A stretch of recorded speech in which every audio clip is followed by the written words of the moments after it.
Library, Tim Naftali. Tim, always good to have you. Is it fair, do you think, to compare President Trump's mood to that of Nixon in his last days? I think it's very fair to compare President Trump's ranting to Richard Nixon's ranting. What we just don't know yet is whether we're talking about a final days scenario. Richard Nixon, people forget this, Richard Nixon knew what was on his tapes. And when the Supreme Court decided that the special prosecutor would get access to Nixon's tapes, he knew that it was over, that the walls were coming in on him. So a lot of those final days, the ranting, the delusions of those final days, were a product of Nixon knowing what would come next. Donald Trump at the moment, understandably, is angry because Michael Cohen and Mr. Weisselberg and Mr. Pecker are cooperating with the government. What we don't know is whether he's angry just because his friends have betrayed him or because he knows what they know, and that will put him into even greater legal jeopardy. We just don't know that yet. That's right. And even after this wild week, the Republicans continue to stand by President Trump. Here they are. Naturally, it makes you very concerned, but you know, the president shouldn't be held responsible for the actions of people that he's trusted. What about Michael Cohen? He's pled guilty, and that's the way the Constitution works. So what else? What is there about him to worry about? I don't see any deeper meaning in this other than you have to pay your taxes, and you can't lie on a loan application. When you think back to Watergate, Republicans also hung in for Nixon until the very end when the tapes were released and then he lost the public.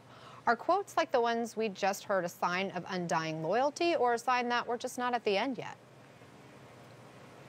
No, I want to make a different point, Anna, about Republicans in the Watergate era.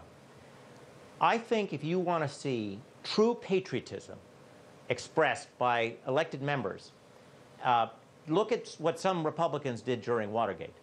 They called on the president to resign well before the so-called smoking gun tape came out. Republicans also on the House Judiciary Committee voted to impeach Richard Nixon. And these were Republicans in districts that were pro-Nixon. And why did they do it? Because they understood they had an obligation to the Constitution of the United States that was greater than their tribal loyalty to their party. So I think that we should, I think that 1973-74 period is very useful to remind ourselves of the fact that we Americans can be more than just partisans. So I wouldn't be surprised if some of the Republicans who are saying the things that they are today are going to rue this day later on, should more material, more damaging material about the president come to light. I mean, one senior Republican aide explained it to CNN, the lack of speaking out, the relative silence or kind of brushing things to the side, saying, quote, everyone will move on to the next huge cataclysmic thing in like 3 hours. Why burn down the relationship when the president is going to dramatically shift the topic in a matter of hours? Do you think Trump is better at changing the conversation than Nixon ever was? And what do you make of that explanation from Republicans currently that, just give it a few minutes, give it another hour? Two excellent questions. First answer, Donald Trump is much better than Richard Nixon at changing the subject. Richard Nixon reacted to the Saturday Night Massacre when he fired the special prosecutor by withdrawing. Some of his closest aides described him as incommunicado after late 1973. Donald Trump is the opposite. We're getting more and more Trump, not less and less Trump. So in that sense, Mr. Trump is better at it. The other is an issue about what matters most.